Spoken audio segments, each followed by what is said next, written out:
What is happening, Pro Wrestle Times listeners? We're going to jump right into the show. I am Phil.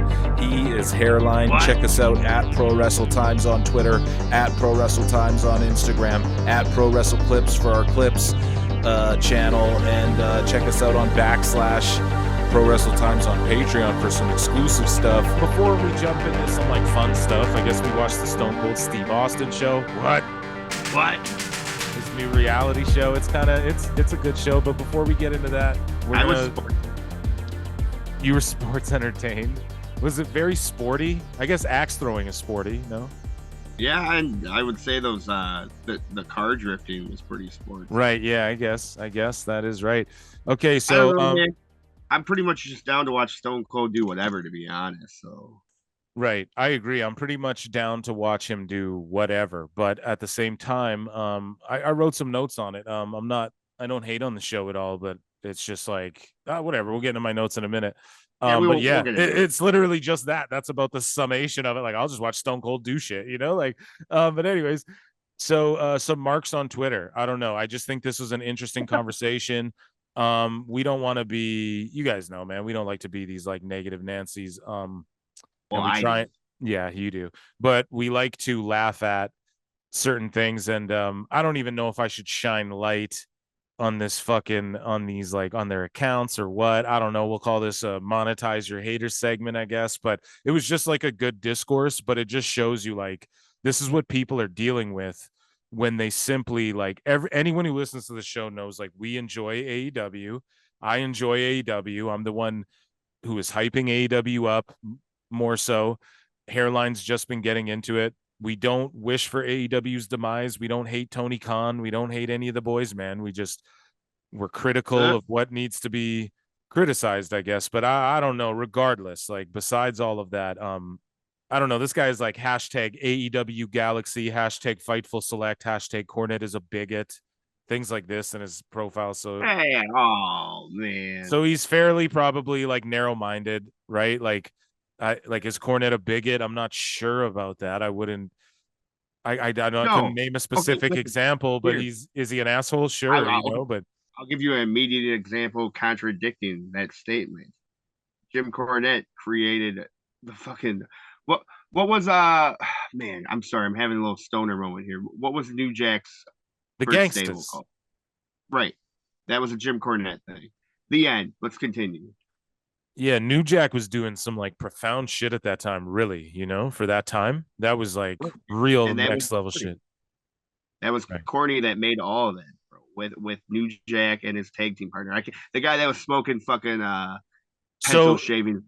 So this guy is saying too, sorry to cut you off, but he's going and blocking toxic members of the IWC. Ironic. I'm just reading this now, folks, but ironic because in our exchange, as you guys will find at Pro Wrestle Times on Twitter, this person was way more toxic than I was. Absolutely, I was not toxic whatsoever. So this person tweeted out, they said, at WrestleLight says, reminder, WCW was built around Hogan, Hall, and Nash, WWE guys. AEW was built around Kenny Hangman and the Young Bucks, who made their name in New Japan. But yes, Eric, it's AEW capitalizing on WWE. And that's in response to Eric Bischoff calling AEW a well-funded hobby and says it's capitalizing on WWE's success. So what this person inferred here was that WCW was built around Hogan, Hall, and Nash, all WWE guys, but AEW was built around Kenny Hangman and the Bucks, who made their name in New Japan. So AEW wasn't built off WWE guys. Now, I simply refuted that, and I just said, except for Jericho as their first world champion, CM Punk has done their biggest numbers in every metric, and Moxley has their most title reigns and has been the most prominently featured talent. Everyone has to take from everyone, especially when WWE monopolized, but still. So what I'm saying here, I was being completely polite. I just stated objective fact, not even opinion. That's just a fact, right? Jericho was their first world champion. CM Punk done their biggest numbers in every metric, and Moxley has their most title reigns and is one of their most prominently featured talents. That is an objective fact. And then I agreed with these people, though, and said, and I gave them this, and I said, everyone has to take from everyone, especially because WWE monopolized the industry for Right. how many years, but still you have to give like WWE the credit. Like, no, so the point I'm making is nobody knew Jericho. Like, okay, was Jericho seen by more people on WWF television or WCW? Was CM Punk seen by more people on WWE television or Ring of Honor television? Right. So Right. there's a reason why Tony Khan gave John Moxley millions of dollars. It's because of his time as Dean Ambrose, one of the hottest trios in all of wrestling in the WWE, right? This is an objective fact. He didn't get millions of dollars from Tony Khan for being in CZW or whatever. Correct? Right. Or his little stint in New Japan. Okay, so now this is this guy's response to me. None of these guys are WWE guys. Jericho was WCW first, Punk was ROH, and Mox was Dragon Gate. Well, I guess then technically none of those guys were New Japan guys because So what? Wait, though. So what the fuck is Dragon Gate? No, I'm just kidding. But that's what you said off pod. You're like, what's Dragon Gate? So listen. And then this guy goes, it's so weird that so many people. And then this is what someone else says, chiming in, the same person. So these two are just like humping each other. So this at WrestleLike goes, it's so weird that so many people make the mistake in thinking that just because they saw someone in WWE first, that that's where they came from. So this person is a telepath and believes that I just only saw So in bad faith, this person knows that I only saw CM Punk in WWE and I never was downloading his matches, Ring of Honor matches on fucking LimeWire back in the day. This guy knows what I was doing back in fucking 2004 and shit. You know what I mean? Like, so it's just insanely fucking. And then these guys go, exactly, just like Danielson. Vince never saw. So these guys are just literally like bad faith bot actors. I swear on my life. So I don't know, man. I responded to these. Sorry, go ahead. I just don't like once again, I don't like the cherry picking logic here. So if that's the psychology we're going with, that Jericho was somewhere else before WWE, then it's all like, well, Kenny Omega was also somewhere before New Japan. The Young Bucks were somewhere else before New Japan. Exactly. That's the point, that not practicing what he's preaching, exactly. The logic falls apart, and now I only have like 110 characters. What is Twitter? I don't know. So I can't say the shit, 240. Yeah, so I quote tweet. He says none of these guys are WWE guys. Jericho's WCW, Punk was. I said this. WWE made them all household names other than Mox. The Mox name itself, though, I'm being literal there, giving this guy a bone here. Like, really, I should be like, dumb fuck. Nobody knew what John Moxley was, but I'm giving him a bone here because I'm an indie guy. I'm an indie guy. I get it. I knew Aleister Black as Tommy End. So I get it. I knew Kevin Owens as Kevin Steen, and I call him Steen sometimes still. Right? Like, I get it. So I give you that. So other than Mox, but being Dean Ambrose elevated him to where he could parlay Moxley into a household name. Is that not facts? It's such facts that it got it to where he could get his wife a goddamn job cutting 6 goddamn promos a fucking show. Yeah. And then I follow that up by saying nobody was building companies around Jericho from WCW or Punk from ROH or Mox from Dragon Gate. It's because of their WWE tenures. Correct. Okay. Thank you. So then this person says they were all names before WWE. Just stop it with your nonsense. So I didn't respond to that because it's like, okay, you're nonsense. And then so then this person saying it's so weird that so many people make the mistake in thinking that they just because they saw. So this person's bad faith telepath powers, I guess. So I say it's so weird that people make the mistake of telling people where they saw things the first time. Like, imagine thinking you're a telepath or witnessed every waking moment of a faceless stranger's life. Say anything positive about WWE, and bad faith activists put you in a bubble. And yeah, I don't know. That was my shot fire. But and then they said to me, what does the E stand for in AEW? And I just said elite. Why weren't they the first world tag or TNT champions? Because their executive vice presidents and I just said the company was going to be called WEW before AEW, and that point is as senseless as the one you just made to me. So I was kind of being a dick there, but I don't think he's even clever enough to get my assholedness, on that fucking response. But anyways, yeah, way up. But the guy says, "Oh right, elite," because the company was built around the elite. And why weren't they the first champions? Because they didn't want to be so clowns. Like you would say, see, they made a wrestling company and made themselves the champions right away. I responded to that and said, no, I wouldn't say that. I wanted Kenny and the Bucks to be champions off rip personally. So again, just more bad faith telepathy on your part, friend. Now, Hairline knows this off pod. I've said it on pod. Kenny and the Bucks should have been the champions of AEW first. I've said this 1,000 times. Okay, so fuck you. Like, and then this guy's response to that, me saying, no, I wouldn't have said that. He goes, yes, you would have. He just tells me what I would have said. So these people are crazy. There's no getting through to some of this. I don't know. These guys are just saying lots of just like, they tried to rip at the podcast. He's like, LMAO, the core of the company was the elite. Yeah. It always has been. To me. Yeah. So, sorry, he's going like LMAO, the core of the company. So this guy's tweeting so fast and is so triggered he can't write companies, right, and compare. And I was laughing during this. So anyways, he goes, LMAO, the core of the company was the elite. It always has been. Just because Jericho and Mox were the first two champions doesn't mean that is who the core of the company was. What the fuck? Holy shit. And then he says, and then this is what he said. Yeah. And then he says, you have a podcast. You should know this. It must be a crappy one. So here's the thing. I like our podcast. Me too. And just because you have a podcast, so I'm supposed to be fucking Albert Einstein and know every fucking factoid about every fucking thing on planet Earth? Or is a podcast also can be used as a tool to learn things and expand your knowledge on things, you fucking Melvin? Shut the fuck up. Anyways, you got me hot now.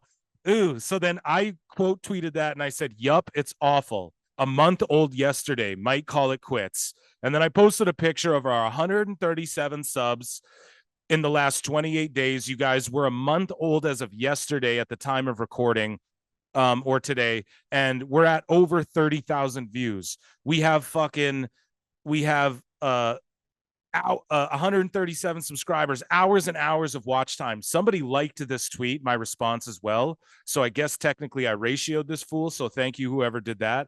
But like, shout out you listeners, because we just own these fucking noobs by I just dropped a screenshot of our YouTube and was like, yeah, it must be real shitty a month deep. Like, and I just was like, bro, you're not hurting my feelings. Like, if 10 people listen to my shit, I'd be happy, but it's more than that. So thanks for the hate and thanks for the plug is what I responded basically back to these guys.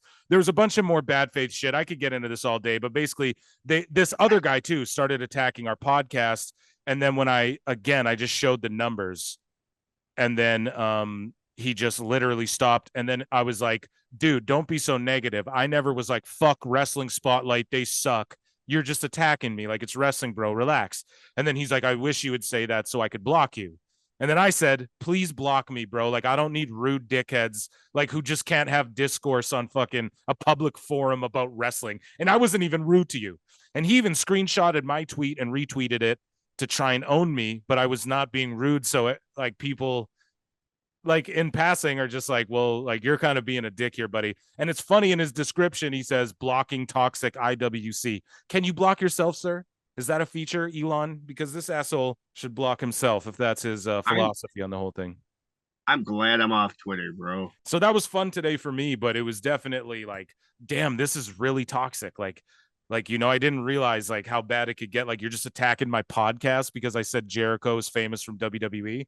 Is that not objectively true? I just want him to practice the same, like I said, if he's going to say these guys are from there, then he needs to, have the same, the Bucks need to be held accountable too for being from somewhere else. Right. We could just go, oh, their Ring of Honor and TNA and fucking New Japan time got them famous. Gorilla, whatever. Yeah, PWG. See, that's why I wish you were on Twitter, because you could have said that. I didn't even think of saying that. Their whole argument fell apart fundamentally right off the fucking rip, and you called it out. I didn't even catch it. I was like too busy making this other point of like, no, dude, Moxley and them are famous from WWE. Like, is that not, you know what I mean? Like, I'm not making this up, right? We all live in reality kind of thing. Like that Elon, just Elon, thank you for banding me, man, because I'm glad.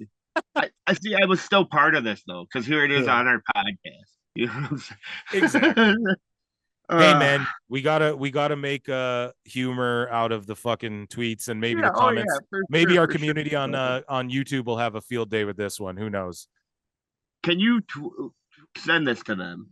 You know, please, if you're listening to this, leave a comment in the comment section on why it's okay to say that Jericho is from this other place, but the Young Bucks aren't from this other place. You know, explain this to me. I want to hear your logic, and like, I'm not going to be an asshole to you in the comment section. Like, I want to hear you out because dummy, yeah, Dummies. Yeah. Okay, moving along.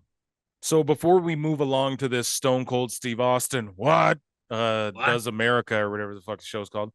Um, Hairline passed along an article from bodyslam.net, and it is titled Kevin Gill Owed Money by GCW Since Summer 2022.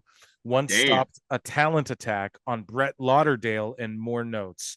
And this is by Corey Brennan over at bodyslam.net. Shout you guys out. shut up. Kevin Gill, for those who don't know, he's big in the Juggalo community.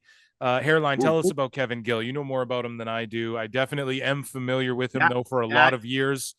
not But tell us only the about him and tell us about GCW and sort of the background on what's going on with all of this. Yeah, so not only the Juggalo community, but he's also known in the punk community, the Bay Area punk community. Kevin Gill's been a huge part of it. But like outside of that, man, it's like he's done commentary with Lars Fredrickson at various Lars Fredrickson of Rancid. He's done commentary with him at several Yeah, wrestling events. Yes, but like getting it and love okay, Rancid. so I mean, back to Kevin Gill a little bit. You told me to give the history of him, so I started going into GCW. My bad. So Well, Kevin Gill himself, some of the background on GCW too, brother, because like you got to yeah, we'll get familiarize there. me a bit because you're in you understand you were on some fuck GCW shit because of some you'll get into it here, but Yeah, yeah, my just boy continue. Atticus, Doug. My Yeah, boy Atticus. Atticus and Nick Gage and you're into all the deathmatch shit. So anyways, break this all down for us here. Continue along with your Yeah, thoughts there. so Kevin Gill was a video game guy. You know what I'm saying? He created the backyard wrestling games that we all played in Fucking the loved him. right. Yeah, that was Kevin Gill, man. And that's how he got linked up with ICP and whatnot. Obviously, he doesn't associate with ICP Shout out anymore. Matt Cross, aka M Dog 20. Man, holy shit. But the ICP shit is neither here nor there. That has nothing to do with Kevin Gill himself.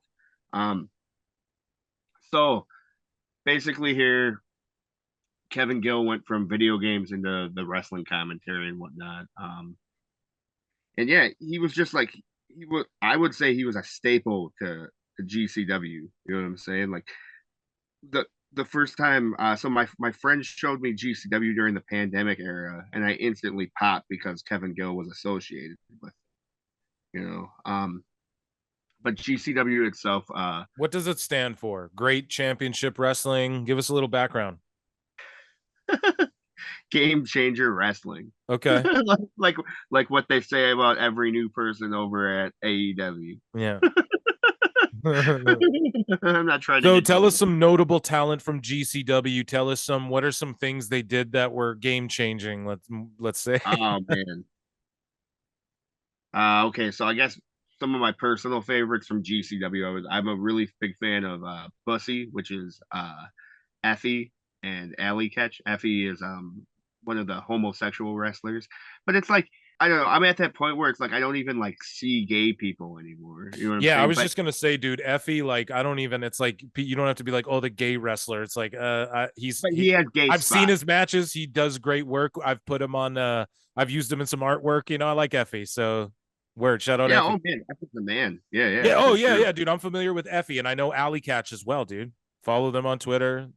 Allie's OG Bay Dog. Yeah, shout them out, bro. Yeah, man. So yeah, it's GCW.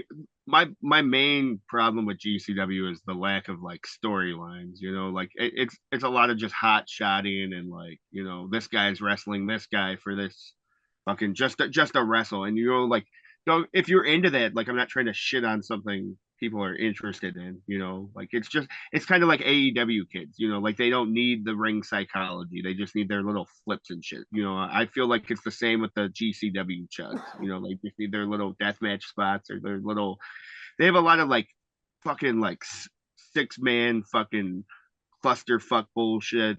It's just throughout me watching GCW and whatnot, it's just wrestlers would slowly have a falling out with Brett Lauderdale and whatnot.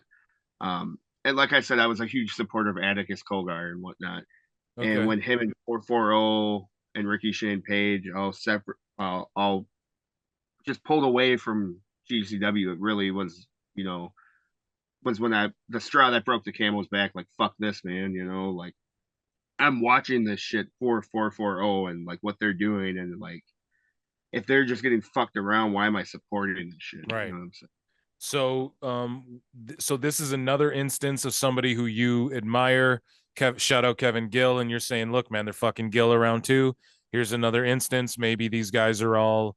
This is a condemnation, or this is like the fucking. I'm trying to make a Titanic reference to you because I know you're a fucking Titanic mark, but it's the iceberg. I don't know. So basically, let's go through this article here. Kind of say what happened to Kevin Gill. Apparently, they owed him some scratch. You sent me a few wrestlers who I haven't looked at. I'll react to that, and we'll react to together. That I guess have also come out and said like this dude's fucked him over or whatever. So, anyways, Kevin Gill has dropped a bombshell. This is on bodyslam.net, by the way. I think I shouted them out before. So I'll just go through the jot notes here. Currently associated with Circle 6 Wrestling out of LA, California, just past their 1-year anniversary. First commentated early 2000s. Yo, Circle 6 is Atticus's. Okay. Atticus. Yeah, so fucking Kevin Gill straight up went to someone else that defected from fucking GCW that had problems with Brett Lauderdale, so it's like, if anything, it's someone that Kevin Gill can relate to, and Atticus can also relate to. All right. So first commentated early 2000s on a whim. Okay. Became a licensed promoter at one point to book, working with Outlaw Wrestling in Queens. GCW notes. So Kevin Gill, he got with GCW through knowing Joey Janela at first spring break. Brett Lauderdale let him pick what he wanted to call due to being the first who reached out to show interest. Okay, that's convoluted. By the third spring break show, he was calling the whole thing, led to calling all of GCW and being a regular commentator. Worked with Brett, putting events and everything together with GCW, unresolved issues. He's owed money by GCW back to summer, fall of 2022.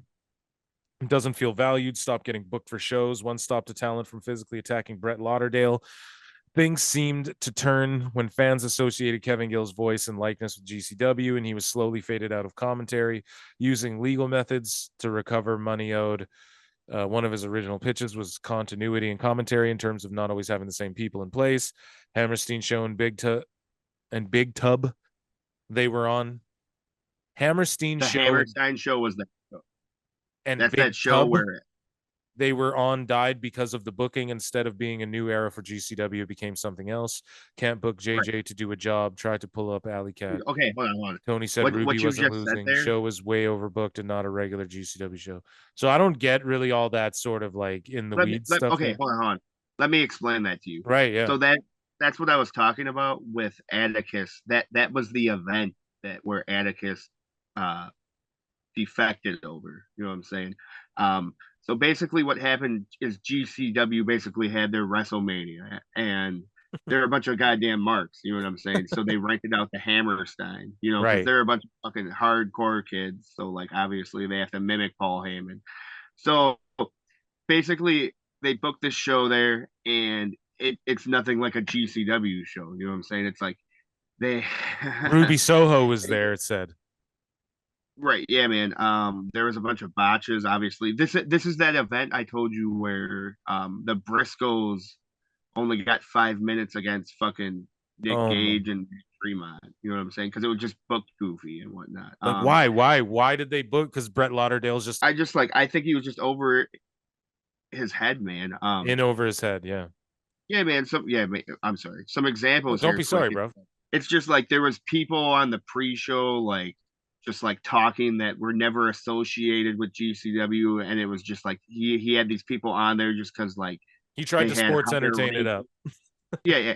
It's kind of like a Sean Ross Sapp moment where it's all like, oh, I'm Sean Ross Sapp because he's associated with this. It was the same thing where Brett was only having people on there because they were associated with crap.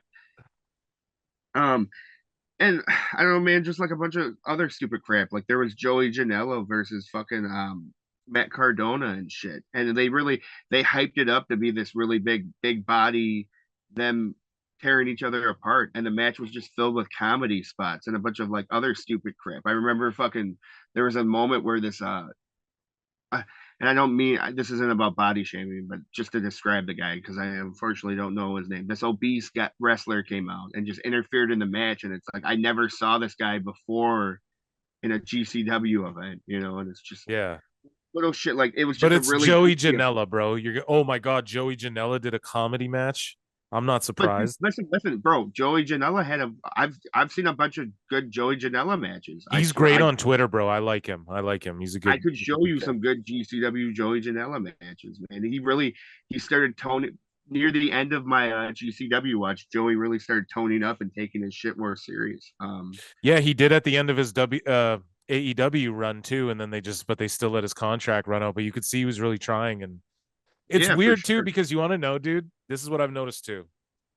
Sorry to bring it back to AEW and Tony Khan, but when he's Bro, about, so I think we brought up off pod or maybe it was on pod that AEW let Leva Bates go, and we were talking about how Tony Khan's sort of passive aggressive about this stuff, and Big Swole and Leva Bates and other people are like, dude, he just stops talking to you.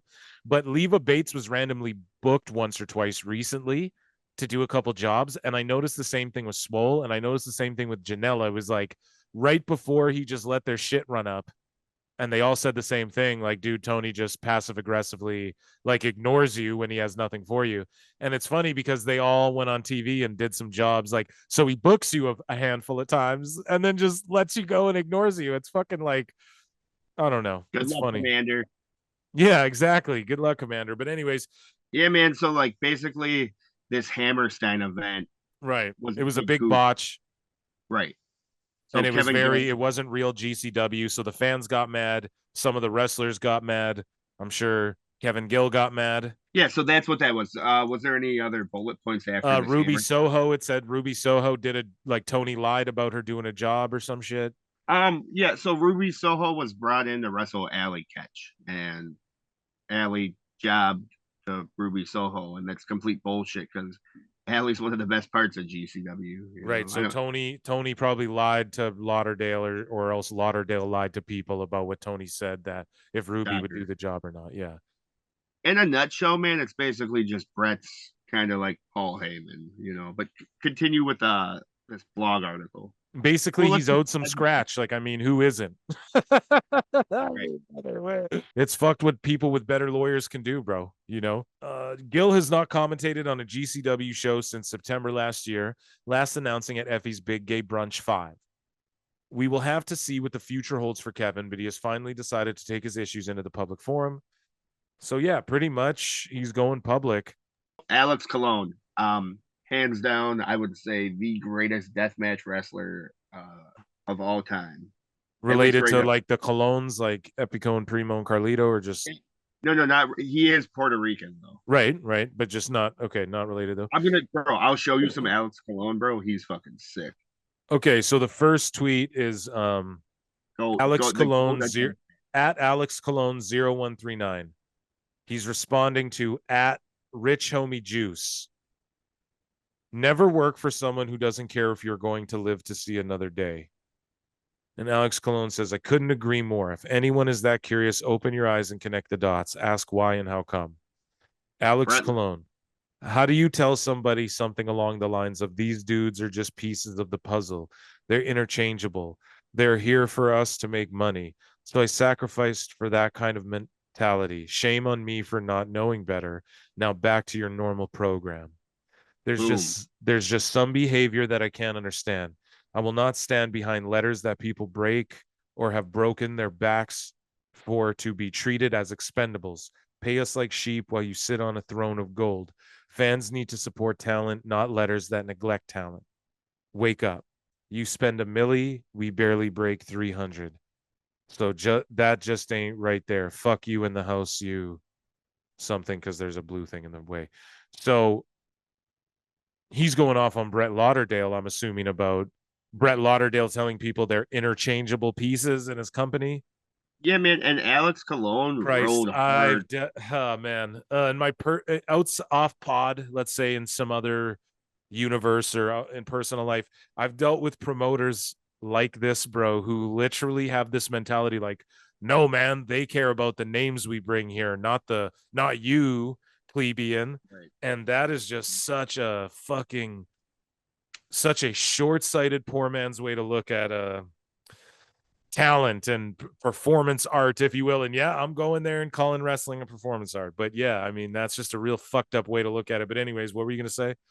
Yeah, man, Alex Colon was like a staple of GCW too. He would do a GCW podcast with his buddy Steven out of Japan. Right. And yeah, man. And he just like I used to listen to it and whatnot, and Alex really just went to bat for Brett, and it's a shame. Like honestly, I didn't see this coming, man. I And thought he Alex was CW through and through. But now, so Alex went to XPW. Oh, he went to XPW. So now you've been putting over XPW. XPW. He I talked about it on another show I where cover the Masada burnt his wrestling, fucking man. face off for no reason in front of 10 people. And there was and so this is Extreme Pro Wrestling. They Bro, beefed with ECW back in the early 2000s and tried to like hijack their shows and shit. Rob Black, he's got some money. He's got some money from this and that, who knows, and he's still going. I had no idea. Hairline brought this to my attention, and so I guess people are defecting from GCW over to XPW, and Hairline's geeked about this. I don't know, man. I don't support Rob Black. But I do support, example here, Alex Colon and Schlack making money and being able to support their families and their lives. You know what I'm saying? Right. I it would be okay. So just because Alex Colon isn't wrestling for the company I want him to wrestle to, doesn't like take away from him providing for his family and shit, man. So like, you know what I'm saying? Like, oh, you got to clap for the people you support. Yep. So, and then you sent me this other tweet here. Ricky Shane Page.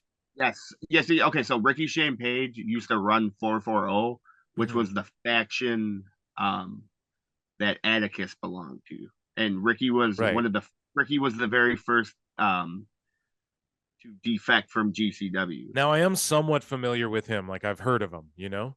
Oh, he's the man, bro. Dude, So he's a observe he tweets mini out. Triple H plug.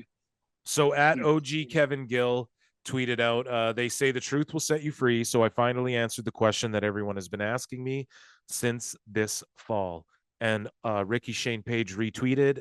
He says, observe, listen, assess, conclude. That's out there. Figure it out. what a heavy. Yeah, there's some drama right there. GCW drama. Pay the man, pay the men, or just walk away amicably and just, people will know not to work there, man. That's the other way to do it. You go and you prove this guy wrong, and Right. yeah, it's disappointing to hear. And I don't know, I might have to check out so what's better, like CZW or fucking GCW? What's going on? What's what here? I get confused. If I could suggest anything to you, it would be ICW NHB, which is the chains. Yeah, and Um, that's like Josh Barnett, right? no, that is Danny D'Amato. Okay, and then Josh Barnett does like the blood sport thing. Yeah, yeah. So that's GCW shit, bro. Okay, well Josh Yeah, Barnett's a GCW. fucking Yeah, GCW works with the blood sport shit. okay. So Josh Barnett's like, yeah, true like UFC OG, you know what I mean? Mixed Yeah, martial arts OG. he's boys with Brett though. He almost whooped Jay White's ass for a shoot when Jay White broke Jim Ross's ankle by accident at that New Japan event. Did you ever see that? No, I did not. We'll have to watch We that. should watch that. There's a video where, yeah, so Jay White takes I think it might have been Juice or someone to the outside, and he throws him over the announce table, and Josh Barnett and Jim Ross are doing commentary, and for a shoot, Jim Ross gets knocked over and breaks his leg. and he actually finished the fucking event. This is why Jim Ross is a fucking legend with a broken leg, dude. But Josh Barnett, when that happened, stood up and was like, "Oh, now you fucked up." And it was like he was gonna for shoot go and get a hold of Jay White. He said it in interviews after. He's like, I was going to like for shoot, like in that instance, he's like, I was really mad. He was like, but like when Jim was like, calm down, kid, and like, why the fuck would you throw him this way? You know what I mean? Like Jim Ross is sitting right here, man. The man has Bell's palsy. Like, this is my friend, like Jim Ross is my actual friend. Like, fuck you, So yeah, I don't know. Shout out Josh Barnett, man. All the love. Former Yeah, I UFC don't know, World man. Heavyweight Champion. It's kind of sounding like we might have to review some XPW here eventually. Fuck I'm just I'll check it out. I'm kind of just happy that my deathmatch shit's starting to bleed its way over onto the pod. Hey, man, I told you this is a show about wrestling for wrestling. We'll talk about it all, bro. Just don't make me watch like fucking apartment wrestling. That's all I beg of you. Well, I don't know, man. That's what I watch, though, Doug. So, all right, man. Should we get into this? Should we get into this Stone Cold show? What? Hairline and I decided to try something different this week, and we watched Stone Cold's Most Wanted. What the fuck is this show even called, bro? I'm so sorry. I don't want to shit on it. Stone Cold Takes on America, and America's Most Wanted. So it's basically like that show with like the Hilton girl and Nicole Richie, where they do different jobs, but it's Stone Cold Steve Austin. So it's pretty much, if you're a mark and you like to see Stone Cold do shit, then this is for you. So basically on this episode, he works at I thought each episode was going to be like Undercover Boss, and he would just work one place like per, you know what I mean? Like I thought he'd like do a fast food thing one whole episode, and then the next episode would be like NASCAR one whole episode. But no, it's like a few things each episode, so that's cool. Well, and then here quick with the listeners. So we're once again, like Phil said, we're trying something here for the first time. This isn't the first episode. We're jumping in at episode 2 because we're this not is episode sure. 2. Yeah. We're not even sure if we're gonna keep going with this. So we're just trying to see if this little segment gets over with you guys. Yada yada yada. We're scientists experimenting. Right, exactly, man. So at the start of this episode, his fucking Stone Cold's Big Red, his RVs broke down. Big Red, what? Yeah, there's like 700 different fucking things wrong with this vehicle. So he gets another RV, a Winnebago, but then the thing's called a Mini Winnie. So then Austin, I wrote in my notes like Austin apparently doesn't know how to apply tape to things because he's fucking fidgeting around with that tape like a motherfucker. He said Mini Winnie. So in this episode, he fucking works at a fast food place, which is very American. He throws axes, which I guess is like that's more Canadian, I'd say, but it's like a new thing that people do, which is like a hobby, not really a job. And then he fucking does like NASCAR racing, or was it NASCAR? I can't remember what it was. He was drifting with some freshly out of high school teenagers. Right. He just turned 18. And then he also visited with the Mentalist. Oh, right, the Mentalist, and then okay. So, bro, but most of all, you left out how he renamed Mini Winnie, changed it to White Lightning. Oh hell! What? Yeah, he named it after his old man that was his nickname in high school, or So yeah, I mean, shit. I didn't get into this I'll just read my notes. Austin's an RV snob, which is cool. I wrote, this is cool just watching Stone Cold do stuff, I guess. But this just seems like an easy way for him to get paid. And I don't blame him, man. He deserved it, right? I'm not hating. So no, bro. I say, man, as an Uber mark, bro, I don't know, man. I love the shit. Well, God, I'm gonna sound like such a fucking noob going, I love something, and then immediately having to ask you the name of it. What was the show with all like the old wrestlers inside the house? It was called the Legends House, WWE Legends House. Yeah, the Legends House. You know what I'm saying? That was just hey, what was that house? What was the house with the legends? Legends House. Shut the fuck up. I'm just playing, Hairline. Anyways, let's keep it moving, man. What were you saying there?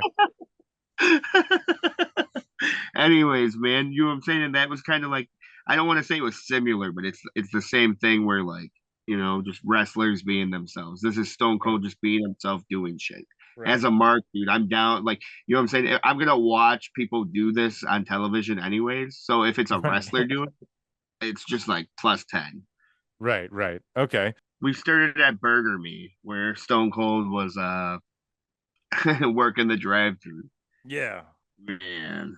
So I mean that was good. It was funny. He's working the drive-through. I could see that being like a YouTube video or something. Right. So that's actually how I discovered this. Is I saw it on YouTube. But yeah, man, he was just like he was struggling with the basic things of like answering the headset when the beeps were coming in, finding where the buttons were for certain things. And he just really like at the end of it, he was saying, "Man, you guys should respect the fast food workers because the shit sucks." Right.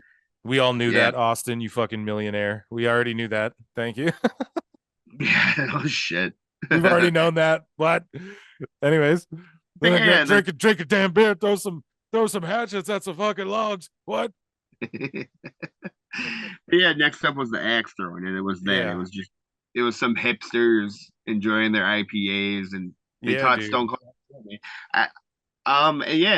Basically what they explained is it comes down to finessing your wrist. Don't power throw. You know what I'm saying? You ain't axe handling that bitch. You know what I'm saying? Like the move, like the move, like, right? It's a big power move when it's that's why. Well, right. It's called a double axe handle because it's like when you double swing an axe. I don't know, bro. In high school in Canada, we axe throw and shit. You know what I mean? Like, man, what flex? Yeah, man, I'll throw a little man. We just do shot puts. You know what I'm saying? That's we do that. We do that, but then like you can get what's called. It's funny because it's called special physical education, but it would come up as sped, so it kind of like special ed, but like that's not what it is.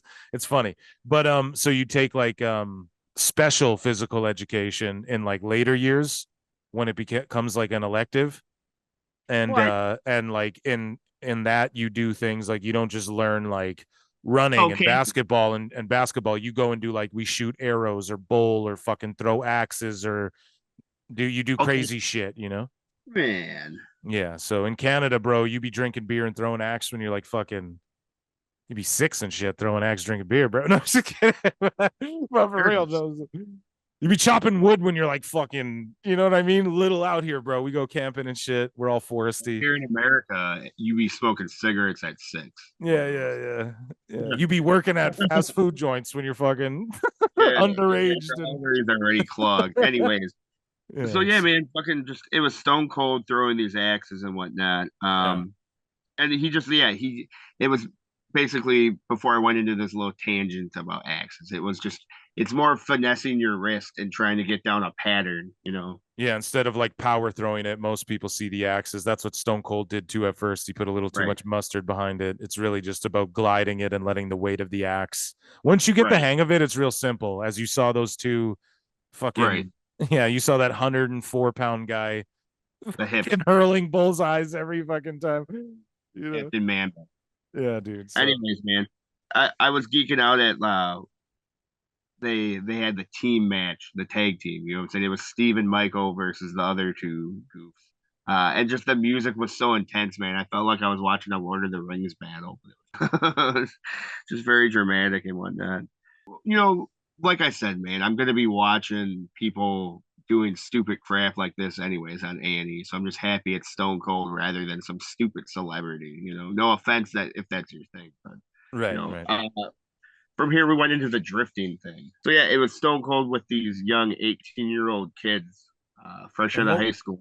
And what were they again? Were they like training to fuck? You explain it.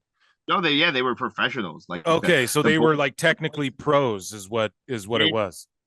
The boy said he was the youngest of all time. Actually. Okay, so that's okay.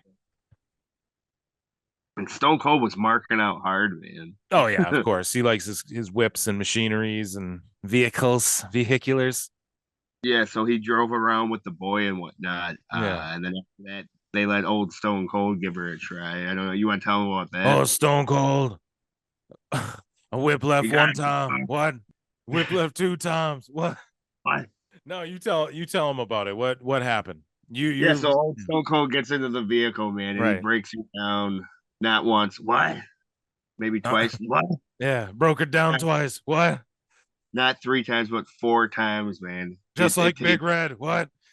Yeah, he's having flashback, Yeah, dude. PTSD, Big Red Dog. Yeah, dude. But yeah, man, he kept junking the engine and whatnot. And then Stone Cold was just really struggling with the clutch. And that's really what they elaborated on it. Right. A lot of it timing, as you're hitting the turn, you're hitting the clutch, and Stone Cold was just really struggling with that. The Right. hand-eye coordination with it. That's why he's not a professional. What? Well, Probably I, drank a beer. What? Drank 2 beer. What? Car broke down. What? I like, yeah, that's what he told that kid too. He's like, I'm gonna go have a beer now. What? And the kid was all like, I can't do that for Yeah, another dude. 3 You months old enough to drink? What? Youngest world or race car 3 champ ever. What? years. Too bad, kid. Holy But man. yeah, man. The Mentalist was this was actually pretty funny. Enjoyed it. Bro, because it's okay. What I liked here, man, is how right off the bat the magician was all like, "Oh my bad." The mentalist was all like, "This and wrestling are the same thing, where you suspend disbelief." And it's like I Right. said that to you a couple weeks back on pod, so it's just I don't know, man. It's cool when we hear shit like that Yeah, yeah. regurgitating this. Um, Yeah, I like Magic. Fucking mentalists who are like, "Oh, I'm talking to your dead relative. Her name's Betty." I hate those slimy type of cocksuckers, bro. damn, Those dudes are slimy ass slime bags, bro. I like bunch of fucking carnies. yeah, dude. And I fuck with magicians and I fuck with like David Blaine. He'll do like mentalist tricks on people, but like for a gag, or like on the street, like he'll pick your card or whatever. But when you're doing like, "Oh, I'm talking to your dead father, Jeff," like, dude, go fuck yourself. Or like, "Yeah, this missing person, she drowned. She drowned." And then turns out she didn't drown whatsoever. And it's like, you're a scumbag. Anyways, Yeah, man. So this mentalist, this yeah. was a theory with a G. Mhm. Anyway, um, so he had Stone Cold take this creed, and he basically he taught him a couple examples of being a mentalist and whatnot. And Right, then Jerry and old Stone Cold hit the streets, and Stone Cold was doing things like having people cover like he was handing them a die, having them pick a number, and then having them cover their hands with it, and then he would right. call out each number, and then after that he would reveal the person's number and whatnot. And there was like 3 or 4 different people, man, and it was just like watching people react to this and whatnot. And it was also watching the Jerry guy mark out to his new student make all these people pop. Right. Yeah, I was gonna say I heavily enjoyed this segment. Obviously, it didn't really register with you, No, huh? it was just to me, it's just one of these things. Like, this show just reminded me of like, I don't know, man. It reminded me of just like kind of like that Paris Hilton show, but it's like Austin, like he's just doing these things that I guess I could just watch him do stuff. But I think like in the age of fucking, I don't know. I like to think I have a good attention span, but in the age of like modern, like that to me is like, oh, that's like a YouTube clip or something for his YouTube channel or something. I'm like, I don't know. I like the A&E biographies and the rivalries and like, I don't know. That's more up my alley. Whereas this is like, okay, but like they could plug anyone in there. I think if they did different wrestlers every time, I'd be more invested because I'd like, oh, I want to see this guy do this or I want to see this guy do that. But whatever. That's my own opinion. I wrote, I love that A&E is investing so much time and effort and energy into WWF, WWE pro wrestling content. More of it, Well, please. I watch all of the rivals. I watch all of the fucking biographies. I don't watch the treasures. I'm not into that, dude. That's just like Pawn Stars to me. I think it's cheesy, but it's cool they figured out how to like repackage Pawn Stars or like the Storage Wars show with wrestling. yeah, I like it, but like, yeah, I get Right. what you're. It's just too cheesy for me. And then this show is like, it's like, okay, Austin goes to a fucking fast food place for 2 hours, then leaves. Like, all right, but more of this, please. If you're gonna make shows, here I'll just continue with my notes. It's cool to see this human side of Stone Cold Steve Austin, but like at the end of every segment, I just wanted him to hit someone with a Stone Cold Stunner. You Mark. I Yeah, so wrote, he's I that wrote, he's burner. a badass ass. He's a badass ass kicker. He threw down with Mike Tyson. He's one of the meanest, toughest guys I've ever known. Why is he being like a clown on TV? I just don't get it. Like I wrote, this would be better if every episode was different WWE superstars and legends doing different jobs in each segment or each episode. I feel like this will get old fast. And I wrote, Austin's funny and charismatic, but it's like I was just waiting for Booker T to pop up so the two would start fighting. Man. Well, yeah, so I don't know. I guess we'll see if we watch it next week, huh? Yeah, we could try it. We'll try it again. Yeah, let's see how the clip does, you know. If Yeah. Yeah, dude. yeah, not to put this on you guys. But. Yeah, not to put it on you guys, but it's totally on you guys whether we watch the show again. And it's Well, also right. on you guys if I make a Young Bucks all access video. I'll put every scene of the Young Bucks in an all access video if you guys want, like I did for Tony Khan. Make sure you go like that other one and leave some comments down there so you can let me know if you want to see a Young Bucks one or not. I would like to quickly read over some notes I took for a couple of wrestling programs called fucking Impact I was going to say, would this be Impact? And for Ring of Honor. So I've been watching these shows. I enjoy both of these shows, man. Let me start with Ring of Honor. So we're going to do this, then we're going to wrap up the show, guys. Sorry, I got to stuff this in here. Good show. Wheeler and Claudio had a good tag match. It's placed well in the card and is fun. TK is good at booking the studio indie stuff. He just needs to be less hands-on with the AEW product. Sky Blue is a dime and had a great match with Athena. Athena is an awesome heel women's champion. Okay, that's what I got to say about Ring of Honor, guys. High praise. Yeah, man. Otherwise, nothing negative. Good matches. The schmozzes were okay. Sky Blue's from GCW. She's great. She's got a huge future in WWE. NXT. Her future's bright in NXT. Boom. I was gonna say something about her ass, but I like what you caking, bro. Okay, so Impact. Again, you're gonna hear this every week. Great opening packages for the women's division and then the men's world title match where they're hyping up their world champion Steve Macklin. Here, I'll just read my notes. So he's taking on Rhino tonight. They put Rhino over so hard in this package for this title match. Their world champ, Steve Macklin, is completely uninteresting to me, but I think he's like transitional. Impact is not pussies, and in their packages, they say, this guy was a WWE tag champ. This guy won the NWA world champ. He was in ECW. Though, man. But I feel like, Doug, we're past that day and age of like not doing that. You know what I'm saying? Right. Like if Michael Cole's going, this guy from New Japan, right? And everyone should be doing this. Exactly. Continue. And they don't pretend that everything else doesn't exist. They embrace all the other shit. This is what I wrote. Their women's division is great, man.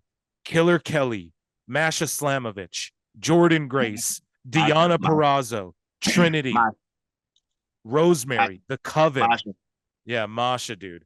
She had a great match with Killer Kelly. A great match. Great psychology. Great physicality. A great little afterwards, a little schmoz after, just like a quick little, fucking great stuff. The Coven, Kylan King. So much talent. Another girl who got her release. I think she asked for her release from AEW and is now tearing it up on Impact as a part of the Coven as Knockouts Women Champion. Good for Kylan King. I wrote, all of the matches are like what Hairline says about WWE. It's a bunch of talent working together for a better product and to give fans a good product for the greater good of the wrestling business. Nick Aldis comes out for his return match.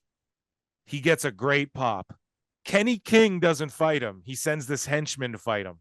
I forget this guy's name. So Kenny will fight Aldis at the pay-per-view, I'm assuming. Kenny goes and does commentary. Now, I wasn't ever the biggest Kenny King fan, man. Dude, he looks so charismatic. He looks great. He's tremendous on... Dude, him and Aiden English marking out for Kenny King on fucking commentary. Oh my God, I love it, dude. Kenny looks great. He's really elevated. He was great on commentary. Aldis, does this jobber in, gets his shit in. Great little match. Fucking excited for Aldis, man. He gets a good pop. My pitch to Impact: once a year, do a 6-sided ring pay-per-view just to throw it back, and change your red, black, and white color design because Raw and ROH are both also doing that. And it would serve, yeah. Yeah, that's like Mark shit, but that's just my pitches to them if I worked I out. was doing your fantasy Mark booking. Do you know what I'm going to start doing every show, Hairline? So what's the old saying in wrestling? Hey, what would Jim Cornette say? If you have an idea, if you say, no, that don't work for me, brother, at least have a better idea, or at least something, even if it's shitty, or have something to give back. So what I'm going to do with every show we review from now on, I'm going to pitch one or two things that I think could make things better if I worked there, my fantasy thing. Okay. No, nobody's surprised by this segment. All right, fuck you, Hairline. You and Excalibur go on a milkshake date and fucking wear your little GCW masks and go fucking hard way yourselves with some fucking light tubes and PWG. I'm just kidding. I didn't. Did you say anything about Excalibur? Just go ahead and you heard me. No, I didn't. Yeah. What did you say about Excalibur? You heard me, motherfucker. I said you and Excalibur go on a milkshake date and fucking go hard way yourselves at PWG with light tubes and fucking Excalibur's fucking hand grenade, barbed wire, fucking slow motion matches or whatever, and fucking Excalibur's like, I'd like to taste a $5 shake. All right, folks. I think that's this episode. I might have to split this one into two. Hairline. We did like this, like three. Did Nick Aldis win? Of course, he just squashed a fucking jobber. Kenny King was on commentary. They're eyeing each other down. They're gonna fight at the pay-per-view. Good shit, man. Good shit, pal. Yeah, Nick Aldis. Nick Aldis and Impact. Yeah, Kenny King. You're gonna do a job. Do a job for Nick Aldis at Under Siege. Yeah. Oh yeah, and then in the main event, though, I want to say, so Deonna Purrazzo took on Jordan Grace. They're taking on each other at the Under Siege pay-per-view, and they were in a tag team against the Knockout Champions, and so the tag champions won. This is what I mean. They're booking smart. The tag champions beat the fucking singles girls who were going to fight each other. Big wow. But they did that so that the bad guys jumped, like Jordan Grace and Deonna Purrazzo, and then Trinity came out for the big save. Huge pops, dude. Fucking great shit, man. Their booking's great. The women main event and women's wrestling. Impact, bro. If you're complaining about women's wrestling and you don't watch Impact and you're not putting Impact over every week, you, my friend, should listen to Pro Wrestle Times podcast. And with that being said, folks, at Pro Wrestle Times on Twitter, at Pro Wrestle Times on Instagram, at Pro Wrestle Times on YouTube, at Pro Wrestle Clips on YouTube, folks. Patreon.com/Pro Wrestle Times. Please consider becoming a patron or using our donate button. We've said it before. We want this show to just be what the fuck it is. And if we can get support directly from our fans, that's the best fucking way to do it, because then we don't have to adhere to any sponsor type shit, because we would never do that in the first place. But we would do this whether there was 2 of you guys listening or 137 of you. So we love you, motherfuckers. We'll be back with it. I think it's about time we record episode 2 of the Fall from Grace of Chris Jericho. Right. We got the Fall of Grace of Chris Jericho coming. I've got more AEW All Access videos coming. I just dropped one with Tony Khan. I compiled every scene from All Access. I watched the whole show. And not only did I watch the whole show, I recorded it and I fucking edited it for you guys. Every appearance of Tony Khan. So check it out and give me your honest opinion on him. No, he's not wrapped up in storyline bullshit drama. People tried to say that. Oh, it's just a fake show with fake drama. Hey, guess what? Tony Khan's not involved in any of that. It's just him sitting in Gorilla being weird the whole time. And I made this video completely being a mark. I made it not trying to fucking bash anybody, but he just makes himself look so unhinged and wild, dude. I just have to be objectively honest about that.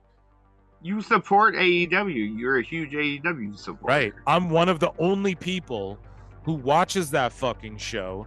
Anyways, you motherfuckers better know. I got a Young Bucks one coming. So just check out our YouTube channels, man. Check out our Patreon. I'm not watching the Young Bucks. Might be better than the Tony Khan one. From Pro Wrestle Times Podcast, I am Phil. He is Hairline. Yeah. We love you guys. Peace.